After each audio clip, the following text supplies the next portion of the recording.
Sabe quando você está diante da prova de Ciências Humanas do Enem e não sabe identificar ou não consegue identificar qual é a matéria que está sendo cobrada naquela questão? Se é filosofia, geografia, história ou sociologia?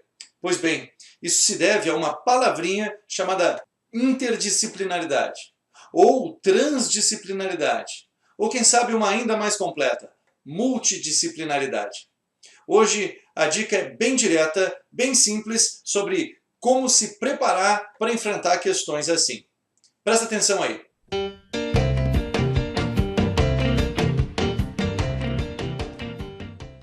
Bem, uma das bases do Enem, de todas as provas, não só da de Ciências Humanas, é o que a gente pode chamar de interdisciplinaridade. Interdisciplinaridade não é apenas trabalhar assuntos de diferentes matérias. Interdisciplinaridade é tirar de um conteúdo elementos conceituais que utilizam mais de uma matéria para serem analisados, para serem respondidos. Hoje em dia se usa muito mais, inclusive, a expressão multidisciplinar. É uma sobreposição de conceitos, de análises que vêm de diversas áreas do conhecimento. Vale lembrar que a divisão do conhecimento por áreas é artificial. Basicamente, a busca pelo conhecimento não está ligando se a gente precisa de elementos de história, sociologia, filosofia, ou se a gente até pode usar recursos de outras áreas, como ciências humanas, ciências exatas.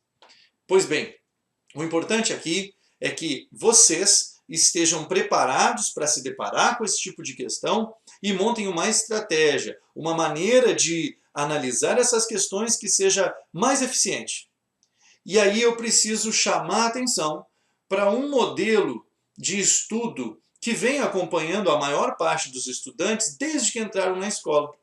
É esse modelo, todo dividido em disciplinas. Vê se tu te identifica com uma situação parecida com essa.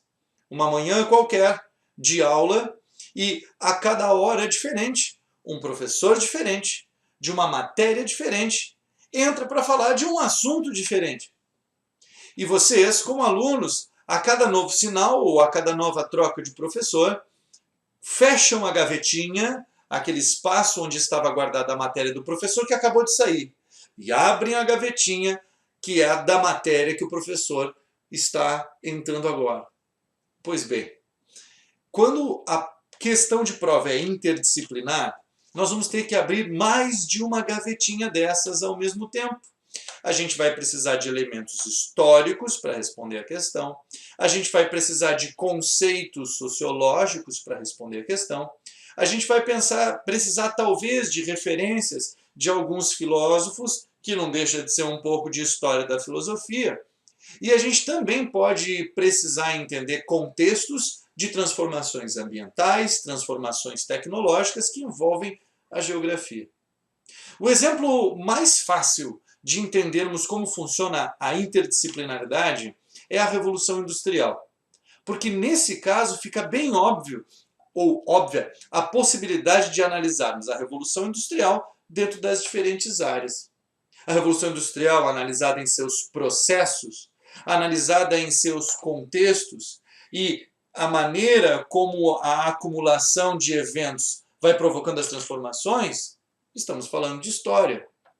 Agora, quando a gente analisa a Revolução Industrial, mais sobre o aspecto do impacto que a Revolução Industrial teve na forma da organização do trabalho, na forma da ocupação do ambiente e na relação dos homens com o entorno, com os recursos naturais, nós estamos indo para a área da geografia.